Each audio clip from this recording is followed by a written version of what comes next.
नमस्कार, मैं हूं श्वेता सिंह और आप देख रहे हैं आज तक। यूं तो बिहार चुनाव में कई अहम मुद्दे छाए हुए हैं, लेकिन हम आज उन 5 मुद्दों के बारे में आपको बताने वाले हैं और ग्राउंड पर लोगों से सवाल करने वाले हैं। जो 5 मुद्दे इन बिहार विधानसभा चुनावों में निर्णायक होंगे।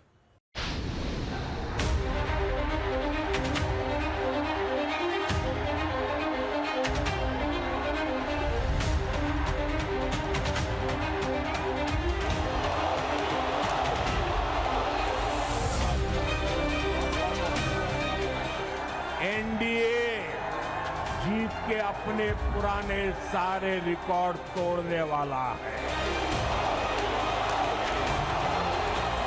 महागठबंधन है, वो जंगल राज की ओर जा रहा है, बिहार को जंगल राज की ओर ले जाना चाहता है और एनडीए गठबंधन सुशासन की ओर जाना। अमित शाह कह दिए कि अब जब चुनाव हो जाएगा तो विधायक लोग तय करेगा कि मुख्यमंत्री का चेहरा कौन होगा। अभी आप हम लोगों को देख लीजिए, कोई अपने परिवार के लिए काम नहीं करता है। परिवार, कोई भी परिवार के लिए, और सब के सब ये लोग आप जान लीजिए अपने परिवार का, पत्नी का बनाया, बेटा बेटी यही कर रहा है। पूछना चाहते हैं अमित शाह जी से, इनकी पार्टी के अध्यक्ष जी से, क्या बताइए हमारा नेता तो हो गया तेजस्वी यादव, आपका नेता कौन है बता दीजिए। लोकतंत्र की जननी बिहार का चुनाव है। जोर भी खूब दिख रहा है और शोर भी। माता की जय श्री राम। नीतियां भी दिख रही हैं और रणनीतियां भी, वादे भी दिख रहे हैं। सरकारें नहीं बनाना, बल्कि बिहार को बनाने का काम करना है, गरीबों का उत्थान करना है। और कुछ कुछ इरादे भी। राज्य में प्रेम, भाईचारा एवं शांति का माहौल है। पहले कितना उन लोगों के समय हिंदू मुस्लिम झगड़ा होता था, हम लोग इसको दूर किए। और हम लोग सब लोग, सभी समाज के, हर धर्म के लोग, हर जात, हर वर्ग के लोगों को साथ लेकर के चलना चाहते हैं और एक नया बिहार बनाना चाहते हैं। पुराने समीकरण बदले बदले से लगते हैं, नया गणित बिहार चुनाव में हार जीत का फॉर्मूला बनाता दिख रहा है। तेजस्वी सत्ता में आएगा तो जो भी बेरोजगार युवा जिसके पास डिग्री है, सबके हाथ नौकरी और रोजगार होगा। पारंपरिक बिहार अब थोड़ा आधुनिक और थोड़ा अधिक महत्वाकांक्षी दिख रहा है, जिससे मुस्लिम यादव गठजोड़ जैसे गठजोड़ कम, लेकिन महिला और युवाओं के वर्गों की धमक ज्यादा सुनाई देती है। पहले होता था ना कि औरत लोग अकेले नहीं निकल पाती थी, बच्चे नहीं, जेंट्स लोग है। नहीं, वैसे सुरक्षा है, हाँ, सेफ्टी है, सब बढ़िया है। क्या रहा है काम वाम यहाँ पे? हाँ, काम धाम तो ठीक है चल रहा है, पहले जैसा नहीं है, अब थोड़ा ठीक ठाक है कि नहीं है? मतलब बिजली, पानी, सड़क, हाँ, ये सब शिक्षा, हाँ, सब ठीक है। बहुत विकास कर चुके हैं, करके गए हैं। आज भी लोग उनको याद करते हैं, साहब को। विकास हुआ है, सबसे बड़ा गांव है, उसके बावजूद भी यहाँ एक हॉस्पिटल नहीं है। मुद्दों में जंगल राज और सुशासन तो है, लेकिन रोटी रोजगार के स्थायी समाधानों की मांगे अधिक उठ रही हैं। बिहार में जिस परिवार के पास सरकारी नौकरी नहीं है, उस परिवार को सरकारी नौकरी, महिलाओं को मान बहन मान योजना के तहत 30,000 रुपया प्रति साल हम लोग देंगे, यानी 2,500 रुपया प्रति माह हम लोग देंगे। आज 1,16,00,000 लोगों को हर घर नल बिहार में पहुंचा दिया गया है। किसान सम्मान निधि में 46 लाख किसानों को हर तीसरे महीने मोदी जी का 2-2 हजार उनके बैंक के अकाउंट में आ रहा है। आज आपके यहाँ 22-22 घंटे, 23-23 घंटे बिजली रहती है। ये परिवर्तन हमको समझना चाहिए। जातियों के मुद्दे भी हैं, लेकिन नौजवानों की आकांक्षाएं भी मुद्दा है। सोच के वोट देते हैं, लगता है अभी भी लगता यही है, जाति तो है ना, जातीय प्रश्न है, जाति जाति नहीं है, जाति जाति नहीं है और जाएगी भी माले हाँ। एक साथ है। हाँ, यहाँ माले और राजद पूरे बिहार में एक साथ है, इसलिए पलड़ा उसका भारी है। बिहार में जाति बहुत प्रमुखता से, आपको लग रहा है जाति निर्णायक रहेगी? निर्णायक रहेगी। निर्णायक हाँ। रहेगी, हाँ? बिहार में हमेशा जातीय आधार पर ही वोट हुआ है और जातीय आधार पर ही वोट होगा। वोट बैंकों की फिक्र एक मुद्दा है, लेकिन महिलाओं का वोट भी बड़ा मुद्दा है। काम आप लोग को अच्छा लगता है? हाँ? उसका कारण क्या है, क्यों? हम लोग के शौक था जब हुआ तो हाँ तो हम लोग किए। वो साधन दे देते हैं पूरा करने का। साधन दिए तो हम लोग किए। लेडीज के लिए बहुत मतलब रोजगार है वो कर रहे हैं, इसलिए हमको नीतीश कुमार का ये योजना अच्छा लगता है। शराबबंदी से अच्छा है कि नहीं? इधर तो खूब ताड़ी वाड़ी बनता था। बहुत अच्छा है। शराबबंदी ठीक कर दिया? हाँ बहुत अच्छा दाम, सुंदर दाम। क्या है? मर जाता था पीने के लिए, मर्दाना सब पीता था, मर जाता। अब आदमी नहीं पीता है आपका? पीता है, बहुत कम पीता है, बहुत कम पीता है। अगर 100 का दारू अगर 500 मिला है तो 500 के लिए तो उसका 500 रुपया चाहिए ना, इसीलिए कम पीता है आदमी। क्राइम कम हुआ है? क्राइम कम हुआ है उसकी वजह जी से? जी जी जी कम हुआ है जी।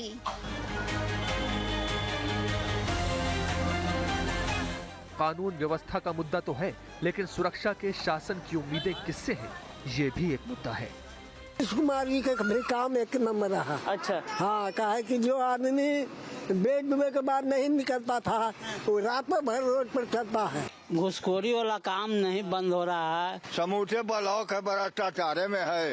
एगो बिना पेंशन में 30,000 घूस लगता है। क्या बात कर रहे हैं? अच्छा हाँ, पेंशन के लिए घूस लग? नहीं, मकान के लिए। मकान के लिए लग रहा है। काम हुआ है? जी मैडम, ये वाल्मीकि नगर एक ऐसा विधानसभा है जो आपके पूरे बिहार में वाल्मीकि नगर पंचायत ऐसा है जिसमें कम से कम 200-400-500 करोड़ से ऊपर का अधिक से ज्यादा काम वाल्मीकि नगर में हुआ है।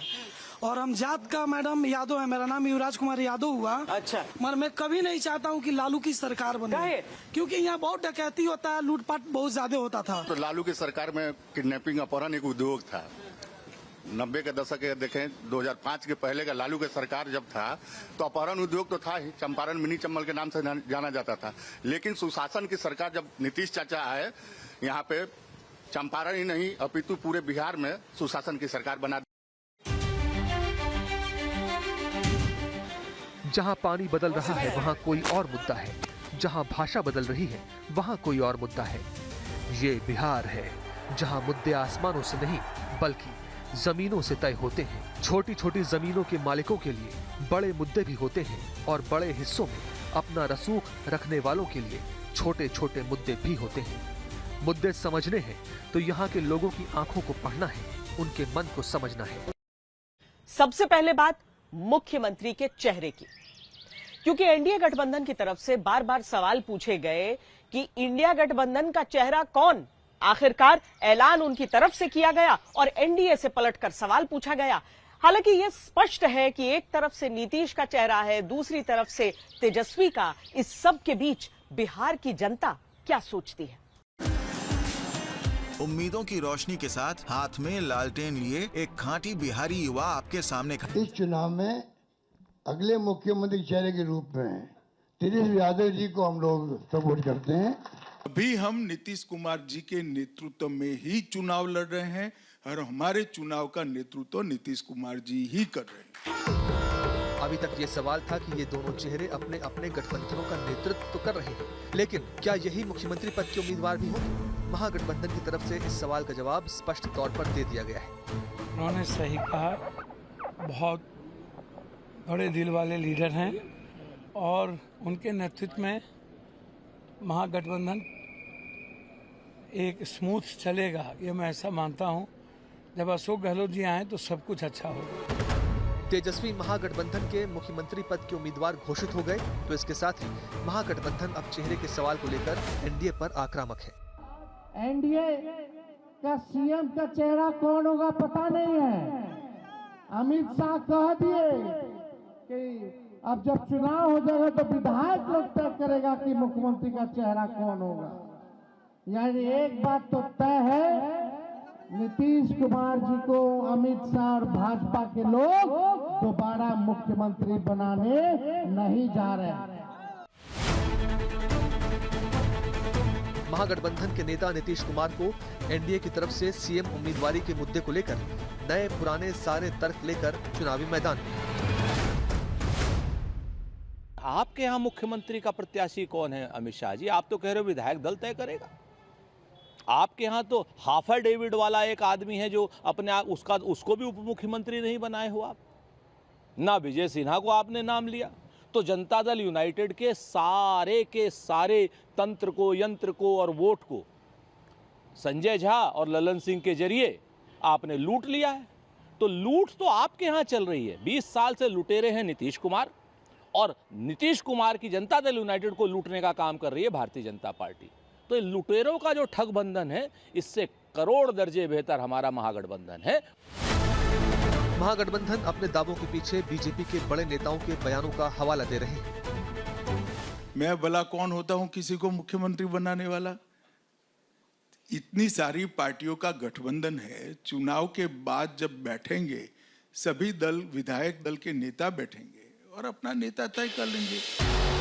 हालांकि एनडीए की तरफ से कई नेता खुलकर मुख्यमंत्री के तौर पर नीतीश कुमार का नाम ले चुके हैं और उनके नेतृत्व को स्वीकार भी कर चुके हैं। इस बार बिहार में भी नीतीश बाबू के नेतृत्व में एनडीए जीत के अपने पुराने सारे रिकॉर्ड तोड़ने वाला है। फिर एक बार सुशासन सरकार। प्रधानमंत्री मोदी बिहार की रैलियों में नीतीश कुमार का नाम और काम याद दिला रहे हैं और इशारों में महागठबंधन के सवालों का जवाब भी देने की कोशिश कर रहे हैं। जानते हैं 2 बार गलती हुआ था, हम लोगों के पटिया में भी 2 बार 1.5 महीना के लिए उसको ला, हमने तो देखा सब गड़बड़ है, उसको हटा दिया और कहा जहां से हम लोगों का शुरू हुआ वही रहेगा, कभी बाएं दाएं इधर नहीं होगा। और इस प्रकार से जो हम लोग इन्हीं के साथ रहेंगे सब दिन के लिए, और उसके बाद कोई इधर से उधर नहीं। महागठबंधन फिर भी इस मुद्दे पर अड़ा है कि चुनाव के बाद बीजेपी नीतीश को मुख्यमंत्री नहीं बनाएगी और इस तरह सीएम का चेहरा इन चुनावों में बड़ा मुद्दा बनता जा रहा है। साफ करके गए हैं बिहार से अपने पिछले दौरे में कि अगले मुख्यमंत्री नीतीश कुमार नहीं होंगे, क्योंकि उन्होंने कह दिया है कि चुनाव के बाद जो विधायक जीत कर आएंगे और जो गठबंधन की पार्टियां जीत कर आएंगी वो आपस में बैठकर फैसला करेंगे कि हमारा मुख्यमंत्री कौन होगा। तो स्पष्ट है कि नीतीश कुमार की छुट्टी होने वाली है, उनका दिन पूरा हो चुका है, उनका समय पूरा हो चुका है। पेच महागठबंधन में भी लंबे समय तक फंसा रहा था। आरजेडी की तरफ से तेजस्वी के नाम को लेकर कोई संशय नहीं था, बल्कि मांग भी थी, लेकिन कांग्रेस ने लंबे समय तक इस पर चुप्पी साधे रखी। बिहार को लेकर अभी तक आपकी पार्टी से साफ क्यों नहीं किया जा रहा कि तेजस्वी यादव सीएम बनेंगे बिहार में? बहुत अच्छे तरीके से एक पार्टनरशिप बनी है। हम मतलब सारी की सारी पार्टियां एक साथ जुड़कर काम कर रही हैं, कोई टेंशन नहीं है और म्यूचुअल रिस्पेक्ट है, एक दूसरे की मदद हो रही है, तो मजा भी आ रहा है। आइडियोलॉजिकली हम अलाइंड हैं, पॉलिटिकली अलाइंड हैं, तो बहुत अच्छा रिजल्ट आएगा। सीट बंटवारे को लेकर जब महागठबंधन में दरारें सामने आने लगी और एक बार को ये लगने लगा था कि आरजेडी और कांग्रेस के रास्ते अलग हो सकते हैं, तब कांग्रेस ने मुख्यमंत्री उम्मीदवार के तौर पर न सिर्फ तेजस्वी का नाम आगे बढ़ाया, बल्कि उप मुख्यमंत्री के उम्मीदवार के लिए मुकेश सहनी के नाम का ऐलान भी कर दिया। खड़गे साहब, राहुल गांधी जी और तमाम जो साथी बैठे हमारे, इन सब की राय लेकर के हम लोगों ने तय किया है इस चुनाव में अगले मुख्यमंत्री चेहरे के रूप में तेजस्वी यादव जी को हम लोग सपोर्ट करते हैं। सबकी राय बनी है कि जो हमारे अन्य पिछड़ा वर्ग के साथी हैं, मुकेश सहनी जी, जिनको आप सब जानते हैं, मुकेश सहनी जी जो एक संघर्ष करते हुए यहाँ तक पहुँचे हैं, अपनी पार्टी बनाई है, अपनी अकल होशियारी से, अपनी मेहनत से बनाई है, गरीबों के मसीहा के रूप में, अपनी कौम के मसीहा के रूप में उभर के आए हैं। ऐसे नौजवान को हमने तय किया है वो उप मुख्यमंत्री होंगे साथ में।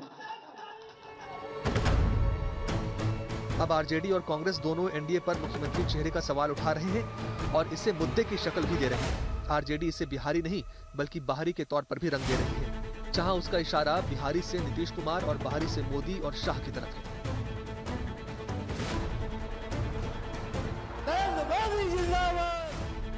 जनता के बीच भी मुख्यमंत्री के चेहरे का सवाल तो है और इसे वो भी मुद्दे के तौर पर देख रही है।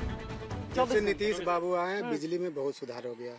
पहले जो यहाँ पर होता था काम उससे बेहतर हुआ है आप कह रहे हैं? बहुत बेहतर, जब से बिजली चालू हुई बहुत बेहतर। हाँ। पहले जनरेटर से काम होता था, डीजी सेट से काम करते थे। डीजी सेट चालू भी नहीं होता, बिजली उपलब्ध है कंटिन्यू। वो पूरे एरिया में आता है बिजली? पूरे एरिया में 24 घंटे 24 घंटा कोई उस मामले में कोई दिक्कत नहीं। तो इस गाँव माननीय मुख्यमंत्री जो हम लोग को दिए हैं हमारा कन्हैयागंज को, वो और कोई मुख्यमंत्री नहीं दे पाते।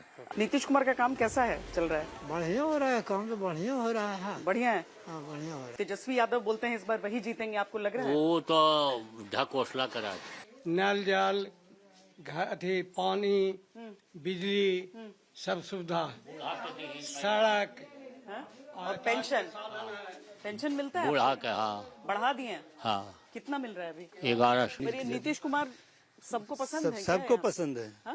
नहीं ठीक ही है। ठीक है। और तेजस्वी वो तो अभी कैसे कर सकते हैं, अभी तो हम करने की नजर नहीं आए थे। अभी नीतीश कुमार कैसा काम किए हैं? बहुत अच्छा किए। हाँ। यहाँ विकास जो किए बहुत अच्छा किए, विकास देखने के लिए बनाए, बहुत सारा चीज बनाए देखने के लिए, काम भी अच्छा किए और लोगों की शांति भी है, बहुत अच्छा हमको लगा, बहुत अच्छा। अब लोग कहते हैं कि उनकी सेहत शायद ठीक नहीं है, तो पता नहीं कैसा काम करेंगे। अच्छा काम करेंगे, अभी भी अच्छा काम करेंगे। भी काम करेंगे। एनडीए जनता के बीच एक मजबूत गठबंधन के रूप में सामने आने की कोशिश कर रही है। नया बिहार बनाना है। महागठबंधन ने चेहरे के मुद्दे पर लीड ले ली है एक संकल्प के साथ, और जनता के बीच भी सवाल तो है ही कि मुख्यमंत्री कौन। सिंहासन अब डोल रहा है। युवाओं का मुद्दा भी बहुत अहम है, क्योंकि रोजगार को लेकर विपक्ष की ओर से बहुत सवाल उठाए गए।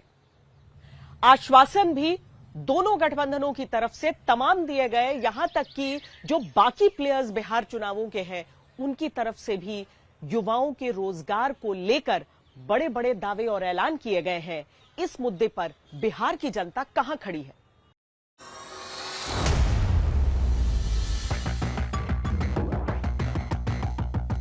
छठ का समय है और एक तस्वीर देखिए पर्व मनाने के लिए बिहार लौटने वाले लोगों की।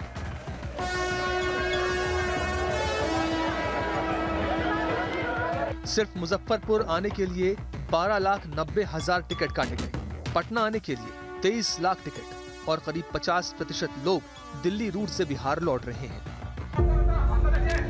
इनमें अधिकतर वो लोग हैं जो दिल्ली, नोएडा, गाजियाबाद जैसे शहरों में नौकरी करने के लिए बिहार से पलायन कर गए। जिंदगी बनाने की चाहत में बिहार भी छूटता जाता है और शहर में एक छत भी मुश्किल से मिल पाती है। माहौल चुनावी है तो ये दर्द फिर एक बार उभर आया है। बिहार में नई स्किल ट्रेनिंग यूनिवर्सिटी, अन्य यूनिवर्सिटीज में सुविधाओं का विस्तार, नौजवानों के लिए युवा आयोग, हजारों युवाओं को पक्की सरकारी नौकरी का नियुक्ति पत्र, ये सब बिहार के युवाओं के बेहतर भविष्य की गारंटी है। बिहार की सियासत में पलायन का मुद्दा एक दाग की तरह है। रोजगार की तलाश में लाखों युवा बिहार से देश के अन्य हिस्सों में पलायन करते हैं। इन चुनावों में भी इसकी गूंज सुनाई दे रही है। यहाँ पे सचमुच में रोजगार की समस्या है? जी है, बिहार में है। कौन इसको सॉल्व कर सकता है? नीतीश या प्रशांत? नीतीश कर सकते हैं। एनडीए भरोसा है। तेजस्वी नहीं, वो कह रहे हैं हर घर में। नहीं, भरोसा नहीं हो पाता है। नहीं हो पाता। भरोसा बड़ी चीज है मैडम। हाँ। एनडीए कर सकता है। पर एनडीए ही पर भरोसा है। एनडीए में भी बीजेपी। एनडीए में भी बीजेपी। ये रोजगार चाहिए मैडम। रोजगार चाहिए। रोजगार बहुत तेजस्वी अधिक नहीं दे सकते हैं। तेजस्वी से ही उम्मीद है आपकी नया सोच नई सरकार के साथ उनसे ही हम लोग अब उम्मीद रखते हैं। चॉइस होगा तो आप यही रहकर कमाना चाहेंगे? 2 पैसा कम कमाए बट घर के पास है तो ज्यादा बेहतर हो। बाहर दूर जाते हैं कमाने के लिए तो परेशानी होती है, वहाँ रहने का दिक्कत, खाने पीने का दिक्कत। जी। तो मैं सरकार से अपने ये कहना चाहता हूँ कि हमारे एक क्षेत्र में कुछ अच्छी कंपनी होनी चाहिए। हाँ। जिससे कि लोग मतलब दूर नहीं जाएं, अपने क्षेत्र में मतलब काम करें, अपने घर पे रहें, फैमिली के साथ खुशहाल रहें। महागठबंधन के मुद्दों में पलायन का मुद्दा रोजगार से जुड़कर प्राथमिकता से शामिल है। आज वो लोग भी नौकरी की बात कर रहे हैं। जो लोग कहते थे असंभव है, नौकरी नहीं दिया जा सकता, आज वो भी कह रहे हैं कि वो आएंगे तो नौकरी देंगे। पहले 2-2 करोड़ रोजगार मोदी जी कहाँ है, हर साल दे रहे थे, पहले उसका तो हिसाब कीजिए। 11 साल यानी 22 करोड़ नौकरी कहाँ है? तेजस्वी ने जो कहा वो किया, और जो कह रहा है वो करेंगे। अरे मोदी जी फैक्ट्री लगाइएगा गुजरात में, और विक्ट्री चाहिए बिहार में। एनडीए के लिए भी रोजगार का मुद्दा महत्वपूर्ण है और इसकी पृष्ठभूमि में भी पलायन रोकने की कवायद शामिल है। एक व्यक्ति जो बिहार से बाहर गया है उसको चिन्हित करेंगे और उनको बिहार लाकर रोजगार देने का काम करेंगे। साथियों, उनको बाहर जाने की जरूरत नहीं है। अभी तक लगभग 10 लाख लोगों को सरकारी नौकरी हम लोगों ने दिया है और 34 लाख लोगों को रोजगार देने का काम किया। एकदम स्वस्थ रहिए, ये पूरी तरह संख्या 12 लाख सरकारी नौकरी पुराएंगे और 38 लाख रोजगार देंगे, और पूरे प्रदेश में 50 लाख लोगों को बिहार में रोजगार देने का काम नीतीश कुमार की सरकार करेगी।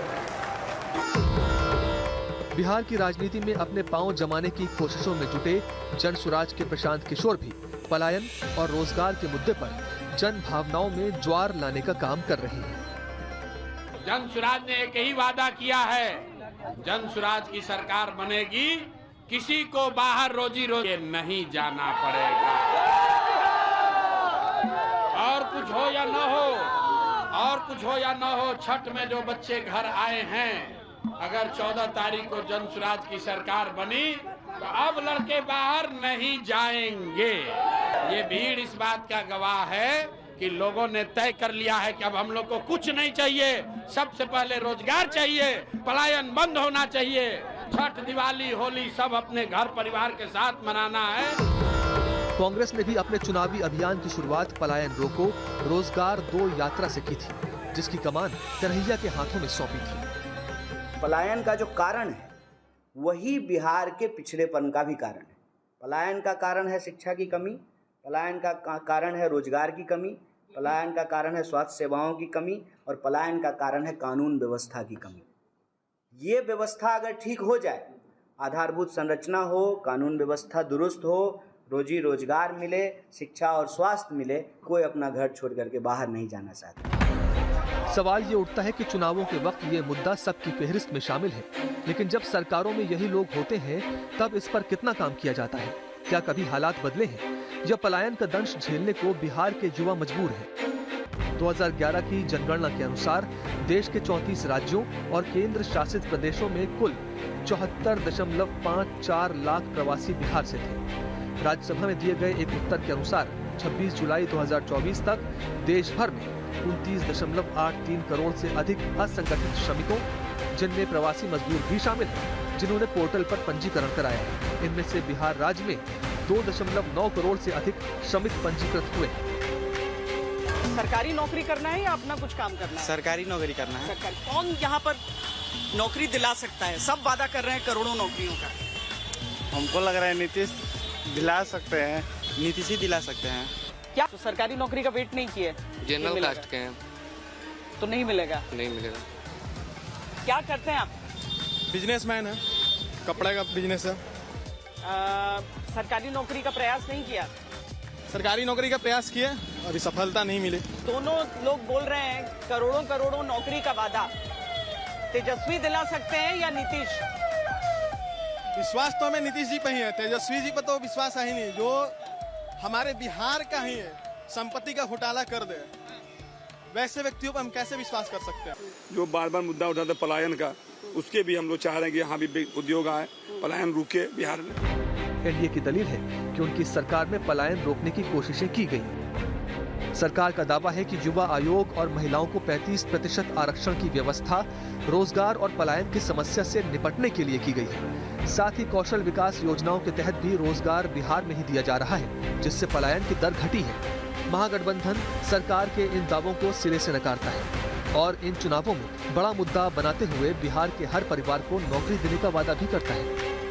जिन परिवारों के पास सरकारी नौकरियां नहीं हैं, उन परिवारों में एक सरकारी नौकरी हमारी सरकार बनने पर दी जाएगी।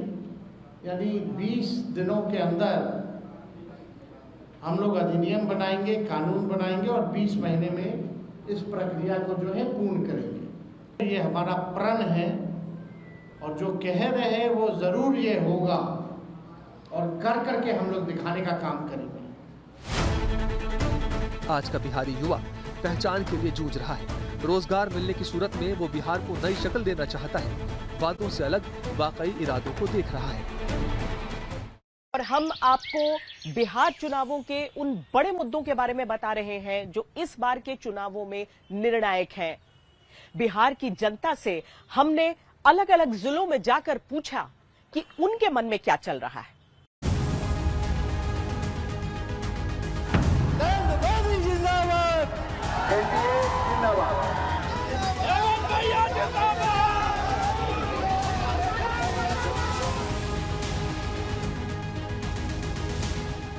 बिहार के महासंग्राम में पार्टियों ने गठबंधन तो बना लिए हैं, लेकिन गठबंधनों की एकजुटता भी खुद एक मुद्दा बन गया है। क्योंकि जहां एक ओर साथ आने की मजबूरी है, वहीं सीट बंटवारे और रणनीतिक साझेदारियों के समय मतभेद भी खुलकर दिखे। महागठबंधन में अब सब ठीक होने की दुहाई दी जा रही है और सब मिलकर आगे बढ़ने की बातें भी कह रहे हैं। लेकिन प्रेस कॉन्फ्रेंस से कांग्रेस नेताओं की गायब तस्वीर और झारखंड मुक्ति मोर्चा की नाराजगी भी कुछ कह रही है। हम चुनाव प्रचार में नहीं जाएंगे और जाना भी नहीं चाहिए। औचित्य क्या बनता है, जब हम चुनाव लड़ ही नहीं रहे हैं, हमें उस काबिल नहीं समझा गया, तो हम चुनाव प्रचार के काबिल कैसे हो जाएंगे। और निश्चित रूप से मैं फिर बताता हूं, इंडिया गठबंधन से बिहार में हम अलग हो गए, अलग कर दिया गया। निश्चित रूप से इसका नुकसान इंडिया गठबंधन को होगा। इंडिया गठबंधन ज्यादा मजबूत रहती जब हम भी चुनाव मैदान में होते। नाराजगी के दौर एनडीए गठबंधन में भी कम देखने को नहीं मिले। पटना से दिल्ली तक की उड़ानें भरी गई। दिल्ली से पटना में भी शीर्ष नेता आए, मान मनोवल हुई और सब मान गए। कम से कम तस्वीरों से तो यही लगता है। जेडीयू और बीजेपी के बीच भी सीट बंटवारे को लेकर तनातनी की खबरें आई थी, लेकिन अब तस्वीर साफ है, जिसका ऐलान खुद नीतीश कुमार कर रहे हैं। जहां से हम लोगों का शुरू हुआ वही रहेगा, कभी बाएं दाएं इधर नहीं होगा। हमने कहा कभी मत उसको साथ रखिए। हम लोगों का तो शुरू से ही ना हुआ था जी, 24 नवंबर 2005। तो आप कभी किसी के साथ नहीं, जो पहले से हम लोगों का एक साथ है, अब वही काम हो रहा है और वही सब दिन होगा। गठबंधनों का खेल जनता के बीच में भी एक मुद्दा है और वो अपने विवेक के तराजू पर नेताओं की निष्ठाओं को तौल रही है। नीतीश के प्रति कोई किसी का शिकायत नहीं है, मगर उनके सहयोगी लोगों के पास। कौन? बीजेपी जी। आपको नहीं पसंद है? ना पसंद नहीं। हाँ। वो समुद्र शोक। हाँ। अच्छा। ओवरऑल पर नीतीश बढ़िया है। यहाँ से लेकर के दिल्ली तक नीतीश बढ़िया है। सब किसी से अच्छा चरित्र है उसका। अच्छा। अभी के माहौल में तो इस बार क्या है माहौल? अब देखिए क्या होता है। दरअसल बिहार की सियासत में गांठें और गठबंधन साथ साथ चलते हैं। बंधन कस जाए तो जीत की उम्मीद, और अगर ढीला पड़ जाए तो चिंता की लकीरें। ये तस्वीरें दरअसल सिक्के के दो पहलू हैं। एक तरफ जनता का दावा, दूसरी तरफ फ्रेंडली फाइट का ड्रामा। आरजेडी, कांग्रेस और लेफ्ट में तालमेल है, पर कई सीटों पर ये साथी एक दूसरे के खिलाफ भी हैं।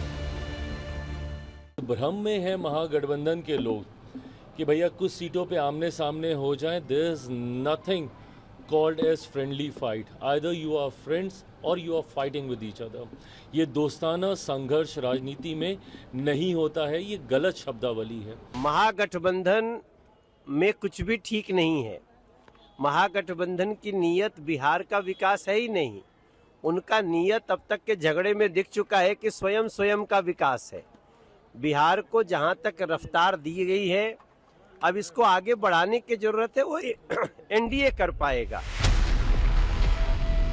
बीजेपी पूछ रही है, अगर एकता ऐसी है तो असली मुकाबला कहां है? और जनता कंफ्यूज है कि फ्रेंडली फाइट मुहर किसके नाम पर लगानी है। हवा किसका है इस बार?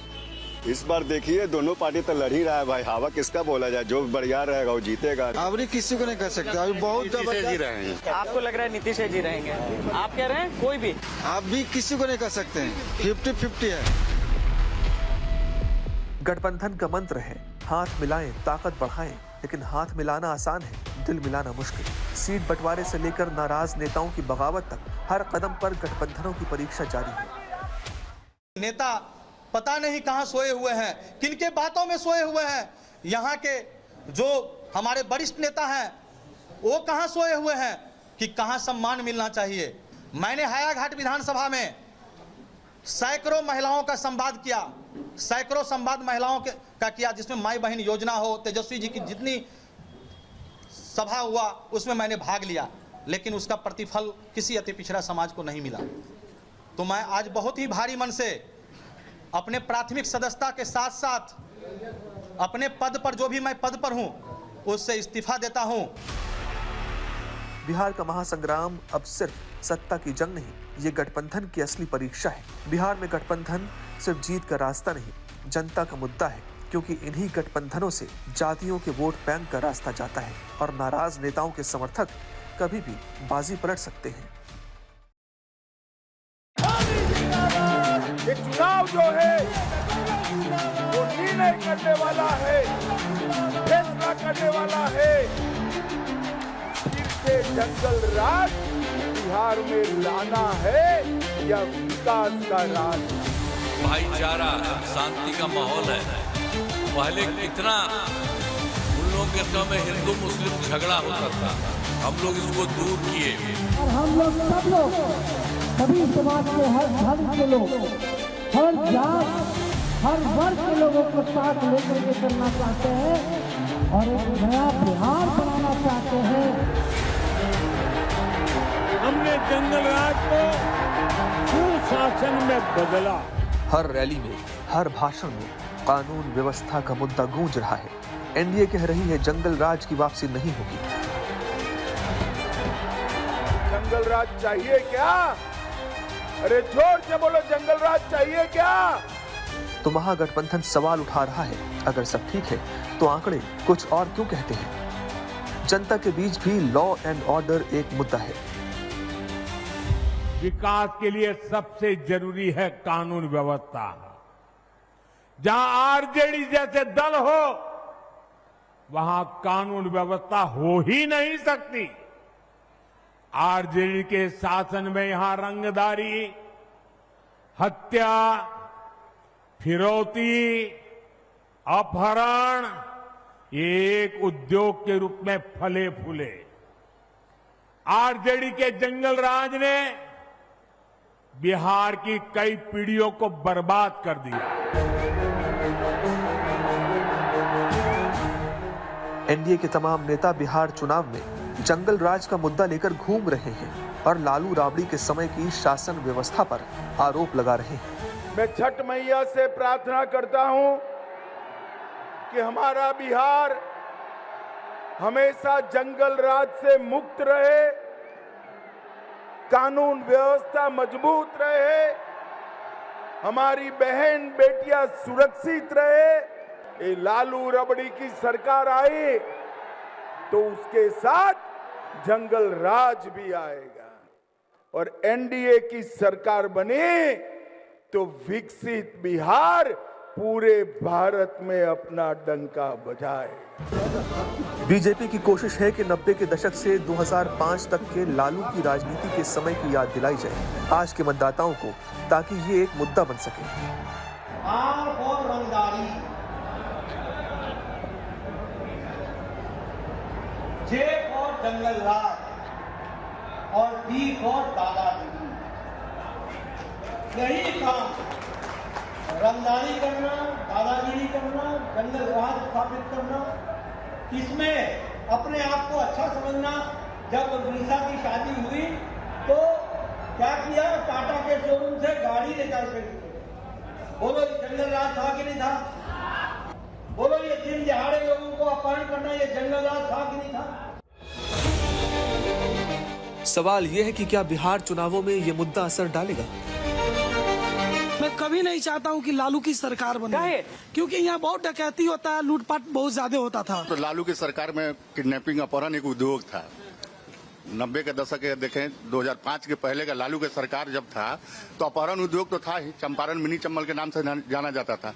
लेकिन सुशासन की सरकार जब नीतीश चाचा आए, यहाँ पे चंपारण ही नहीं अपितु पूरे बिहार में सुशासन की सरकार बना। यहाँ नारा लगता था, छीनकर रोटी खाएंगे, AK-56 चलाएंगे, पढ़ने हम नहीं जाएंगे। विद्यालय बंद हो गए थे, अपराधियों का दबदबा था बिहार में।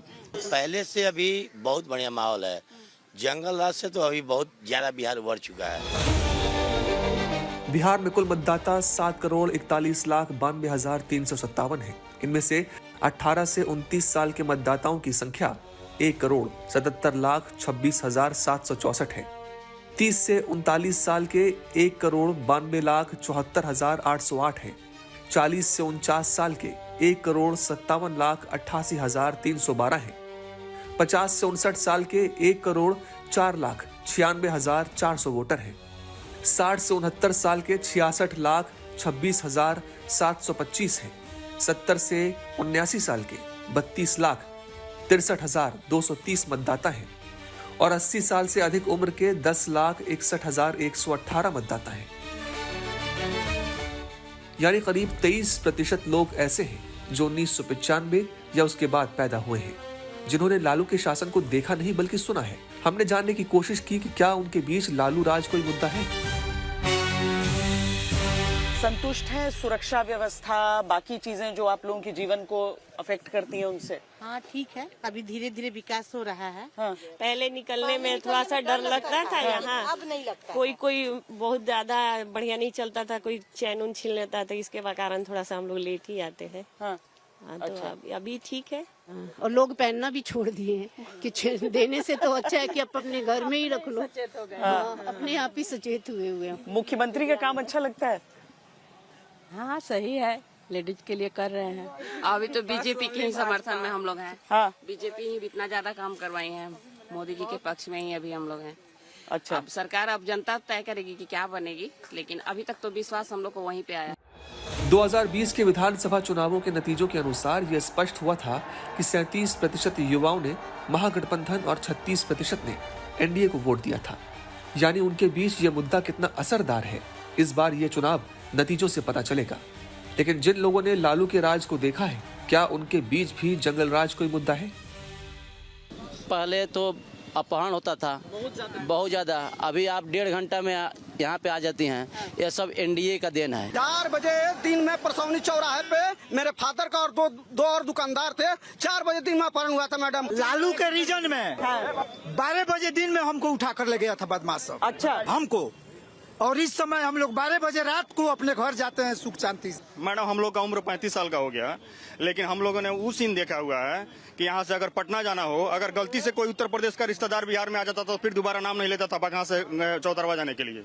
और ये लोग कह रहा है कि विकास नहीं हुआ। जो आदमी बेड डूबे के बाद नहीं निकलता था, वो रात भर रोड पर चलता है। महागठबंधन भी लॉ एंड ऑर्डर के मुद्दे पर ही नीतीश सरकार को घेर रहा है। कैपिटल तो बिहार हो गया। कितना अपराध हो रहा है वो आप लोग तो कवर कर ही रहे, दिखाई रहे। कहाँ किसकी हत्या नहीं हो रही है, डेली हो रहा है, गोली चल रहा है, डेली अपहरण हो रहा है, डेली रेप हो रहा है। कोई पूछने वाला है? सब लोग अचेत अवस्था में। जनता के सामने नीतीश सरकार का कामकाज भी है और महागठबंधन के नेताओं के आरोप भी। गाड़ी चलाते हैं, पहले लोग गाड़ी लेके जाते थे तो उनको डर लगता था, घर से जब लेके गए हैं तो घर लौट के आएंगे कि नहीं आएंगे। अब लोग निफिकिर लेके जाते हैं और निफिकिर घर आते हैं। जिला जैसे जहाँ एसपी साहब हैं, डीएम साहब है, वहाँ 7 मर्डर हुआ, चाकूबाजी की घटना हुई। और फिर 90 के दशक के बताया जाता था कि जंगल राज है। ये जंगल राज ये है। जंगल राज से जो समय था वो अब समय नहीं है, मतलब कम हुआ है, पहले से बहुत कम। पहले से अभी बहुत बढ़िया माहौल है। जंगल राज से तो अभी बहुत ज्यादा बिहार बढ़ चुका है। पता हमेशा होम टाउन में रहते तो अच्छा ही लगता है यहाँ पे। अच्छा। और सुरक्षा तो यहाँ पे है, लेकिन हाँ थोड़ा सा और भी कानून व्यवस्था थोड़ा सा टाइट होना चाहिए, मुझे जहाँ तक लगता है। कुल मिलाकर लॉ एंड ऑर्डर का मुद्दा बिहार चुनाव में हार जीत का आधार तय करेगा और जनता के बीच ये मुद्दा ही बिहार का नया मुख्यमंत्री तय करेगा। महिला एक ऐसा वोट बैंक जो राजनीतिक पार्टियों ने ताजा डिस्कवर किया है।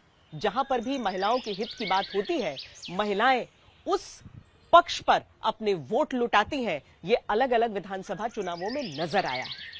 बिहार की महिलाएं दोनों तरफ के वादों को सुनकर क्या सोच रही हैं?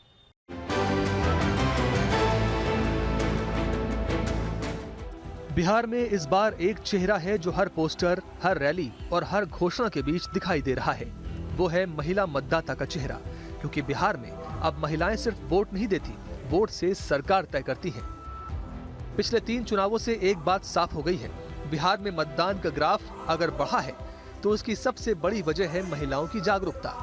2010 से लेकर 2020 तक हर विधानसभा चुनाव में महिलाओं ने पुरुषों से ज्यादा वोट डाले। यानी अब बिहार की सियासत बिना महिला वोट बैंक को समझे जीतना लगभग नामुमकिन है।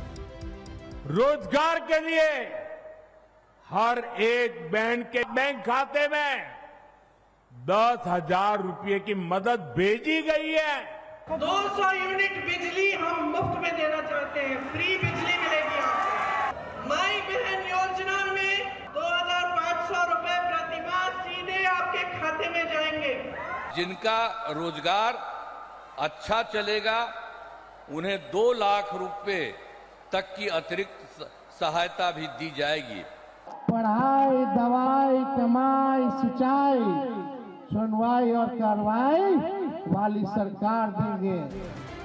बिहार में पिछले 1 साल में करीब 15 लाख नई महिला मतदाता जुड़ी हैं। ये सिर्फ एक आंकड़े का बढ़ना नहीं है, बल्कि चुनावी नतीजों को प्रभावित करने वाला एक ट्रम्प कार्ड भी है। बिहार में लगभग 7.80 करोड़ मतदाता हैं। इनमें पुरुष मतदाताओं की संख्या लगभग 4.07 करोड़ है। 2024 के लोकसभा चुनाव तक बिहार में कुल महिला मतदाताओं की संख्या 3,57,71,306 थी। विधानसभा चुनाव 2025 आते आते ये आंकड़ा बढ़कर 3,72,57,477 हो गया। यानी 1 साल में 14,86,000 से ज्यादा नई महिलाएं मतदाता सूची में जुड़ी हैं। लेकिन इसमें दिलचस्प बात यह है कि महिलाएं पुरुषों से अधिक संख्या में वोट डालती हैं। क्या काम चलता है यहाँ पे? हमारे यहाँ डेयरी चलता है। हाँ। डेयरी पर जैसे किसान लोग होते हैं तो देहात में पहले लोग दूध देते थे ना, तो जैसे अगल बगल में देते थे या तो कहीं दुकान पे देते थे तो वो अपना मनमानी रेट लगाता था। हाँ। लेकिन जब हम लोग को जीविका से डेयरी के बारे में पता चला तो हम लोग डेयरी ले लिए। किसान कितना दूध लेके आ रहा है, हाँ। हम उसमें केन में डालेंगे, वो भी दिखता है कि किसान भी देखता है। हाँ। कि हमारा इतना दूध है। हाँ। और इतना SNF आया है, इतना फाइट आया है, उसी के हिसाब से रेट लगता है। कैसे हम लोग का सामान मिला है। जब हम जीविका में जुड़े तो खुद का मायके वाला पहचान हमारा ससुराल में आ गया। 2010 के विधानसभा चुनाव में 51.12% पुरुषों ने वोट किया था, तो 54.49% महिलाओं ने वोट डाला था। 2015 में 53.32% पुरुष और 60.48% महिलाओं ने वोट किया था। 2020 के विधानसभा चुनाव में 54.45% पुरुषों के मुकाबले 59.69% महिलाओं ने वोट डाला था। यानी पिछले 3 चुनावों में हर बार महिलाओं ने ज्यादा वोट किया है। संकेत स्पष्ट है कि क्यों हर दल के लिए महिला मतदाता महत्वपूर्ण है। नीतीश कुमार का रिकॉर्ड भी ऐसा ही है कि उनकी ज्यादातर नीतियां महिलाओं के इर्द गिर्द ही रही हैं। 2005 में मुख्यमंत्री नीतीश कुमार ने पंचायती राज में 50% आरक्षण दिया, स्कूल जाने वाली लड़कियों को साइकिल दी। इन फैसलों ने महिलाओं को उनसे जोड़ा। जानकारों की माने तो शराबबंदी का फैसला भी महिलाओं की मांग पर ही किया गया। नीतीश कुमार के इन फैसलों के कारण पिछले चुनावों में महिला मतदाताओं ने उन्हें सबसे ज्यादा वोट किया। इन चुनावों में नीतीश सरकार की महिला वोटों को साधने की तस्वीर भी स्पष्ट है। 6 अक्टूबर 2025 को मुख्यमंत्री नीतीश कुमार ने राज्य की 21 लाख महिलाओं को मुख्यमंत्री महिला रोजगार योजना के तहत बैंक अकाउंट में 2100 करोड़ रुपए ट्रांसफर किए। 2100 करोड़ रुपए के ट्रांसफर के साथ अब तक कुल 1.21 करोड़ महिलाओं के खाते में 10,000 करोड़ रुपए ट्रांसफर किए जा चुके हैं। 3 अक्टूबर 2025 को सीएम नीतीश कुमार ने राज्य की 25 लाख महिलाओं को 10-10 हजार रुपए की राशि ट्रांसफर की थी। यानी इस दौरान कुल 2,500 करोड़ रुपए ट्रांसफर किए गए। 26 सितंबर को प्रधानमंत्री नरेंद्र मोदी ने मुख्यमंत्री नीतीश कुमार की मौजूदगी में मुख्यमंत्री महिला रोजगार योजना का शुभारंभ किया था। इस दौरान राज्य की 75 लाख महिला लाभार्थियों को 7,500 करोड़ रुपए की राशि दी गई थी। इस योजना के तहत लाभार्थियों को 10-10 हजार रुपए की आर्थिक सहायता दी जाती है। इस समय बिहार में मुख्यमंत्री महिला रोजगार योजना की भी बहुत प्रशंसा हो रही है।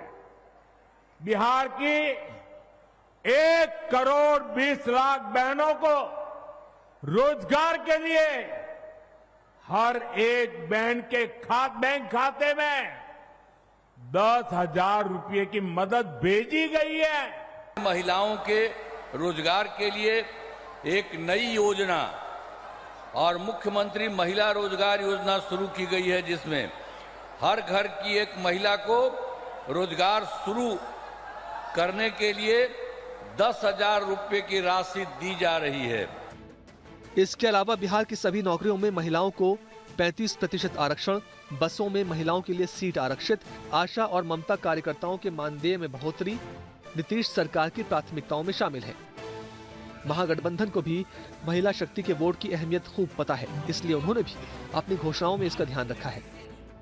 जीविका दीदी को परमानेंट करने और 30,000 वेतन देने का ऐलान, माई बहन मान योजना के तहत 2,500 रुपए महिलाओं के खातों में ट्रांसफर, बालिकाओं के लिए बेटी यानी बेनिफिट एजुकेशन ट्रेनिंग इनकम योजना। बिहार में जिस परिवार के पास सरकारी नौकरी नहीं, उस परिवार को सरकारी नौकरी, महिलाओं को मान बहन मान योजना के तहत 30,000 रुपया प्रति साल हम लोग देंगे, यानी 2,500 रुपया प्रति माह हम लोग देंगे। महिलाओं का वोट इन चुनावों में निश्चित ही महत्वपूर्ण है, क्योंकि ये कहा भी जाने लगा है कि जिधर जाएगा महिलाओं का वोट, उधर ही बनेगी बिहार में सरकार। अभी के लिए इतना ही। देश और दुनिया की बाकी खबरों के लिए देखते रहिए आज तक।